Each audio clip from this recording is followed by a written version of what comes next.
It was around when I was 13 or 14, and you kind of find yourself trying to pick and choose your friends, and also at the same time, you know, you're not really worried about what you want to accomplish at that time, but what people you want to hang out with. I wanted to fit in. Wasn't a popular kid in school, and it made me forget about all that. You know, like, oh yeah, everybody else is doing it, so I'm gonna do it. Friends were doing it. I just wanted to jump right in and have fun. I did drugs because it seemed like it was fun. It was the cool thing to do. The cool thing to do was to get high, go to parties. Growing up, you know, you struggling. Couldn't deal with life. So I didn't have to deal with life. I wouldn't listen to anyone. I was stubborn. Like as a rebellious thing. This is what the rebel kids were doing. I just wanted to see what it was like. I started experimenting with it. Experimenting with friends. First tried it because I was bored. I was always up to try something new. You know, when I was growing up, we had this program that was just say no, just say no. People are just saying no, but they're not saying why. It's like telling a person no and then they go do it. Sparked my interest on drugs. I knew that they were bad, and I always heard about this addiction, but I didn't know what it meant. That's probably the #1 reason why I did drugs in the first place. I just didn't know.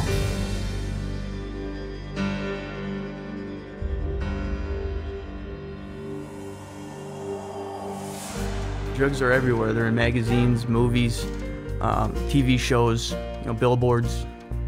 They're all over the place. You know, in the movies they make it look cool, but in real life it's not cool. It's a serious problem. And a lot of times they try to glamorize drugs. Like make drug dealers or getting high look cool. But that's only in the movies. In real life, it's a whole different story. All drugs, whether we're talking about alcohol, marijuana, LSD, these are all essentially poisons. It would depend on the amount that you take. I mean, a lesser amount might just speed you up, make you feel really active. Stronger amount or stronger dosage would act as a sedative, make you slow, sluggish, tired. And even more amounts, it would kill you. You'd have an overdose. Every drug works in these stages. It's only really the amount needed to make the effect that's the difference from drug to drug. A person who's taking drugs, whether for physical pain or just to try and block off any sensations they don't want to feel, those sensations are actually just being pushed away and getting worse and worse. You're going to be totally numb and just not be able to feel anything. When you take drugs, the drug goes through your bloodstream, and later on in your life, that drug can, you know, come back up and into a flashback when you use the drug. You could have taken LSD one day and like a year down the road, it could come back into effect and you can start hallucinating again. And it's not just LSD, it's every drug. So you can get hit with the effects of a drug even a long time after you stop taking them. Drugs definitely affect the mind. Everything you see around you is different than what's really going on. You can't hear correctly, see correctly. All of your senses are totally thrown off. Your perception is definitely distorted. Makes it dangerous for you and others because you don't know what's going on. You can't handle things, you know, the way they're supposed to be handled. Drugs affect your memory so much. It doesn't matter if you're taking them for a long time or just a short period of time. I know, like, when I first tried studying and stuff more, like, I really couldn't concentrate, I couldn't pay attention. I went from like a straight A student to like, you know, a B- student, C student. Then I quit going to school and I would get really frustrated. It's like your brain won't function. You can't think straight. Like everything is messed up. I never got anything done. I would start on something and I wouldn't finish it. It just didn't happen. It was just unbearable. I couldn't deal with life at all. I couldn't get a job because I was like just out of it completely. My decisions were based off of, you know, what this drug is telling me to do rather than, you know, what I want to do.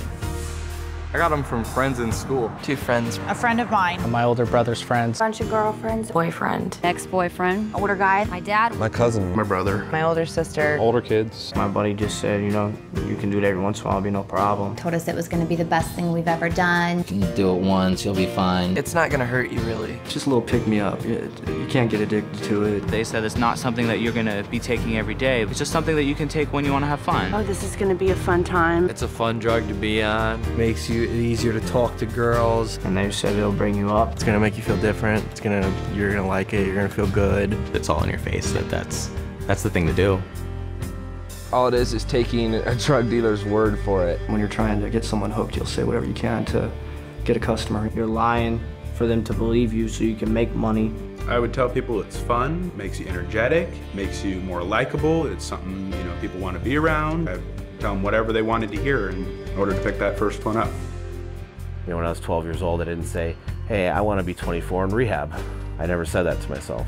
You know, but that's what became true, you know, and I never thought about it when I was 13 years old. I started smoking pot. I was that kid that started out with marijuana and played around with certain party drugs, whatnot, and I told myself specifically that I would never do certain things, cocaine, heroin, and it only took a short time for me to finally accept it and be like, okay, I'll try that. I had no idea where it would lead me, to almost dying, to stealing, lying, cheating, ruining relationships. It didn't matter. I didn't get into sports. I didn't get into the clubs. I didn't even go to prom. It left me with living on the streets without a family, you know, and is that what I set out to be? No, you know what I mean? I was just set out to have a good time at college parties. The drugs robbed me of all the pleasure of life. The drugs took away my family. The drugs took away my girlfriend, my friends. I looked back on 5-6 years of my life and saw that all I had done is absolutely just ruined incredible opportunities that I had to have success and hurt all the people around me. It's not just something that's going to affect tomorrow, it's going to affect forever.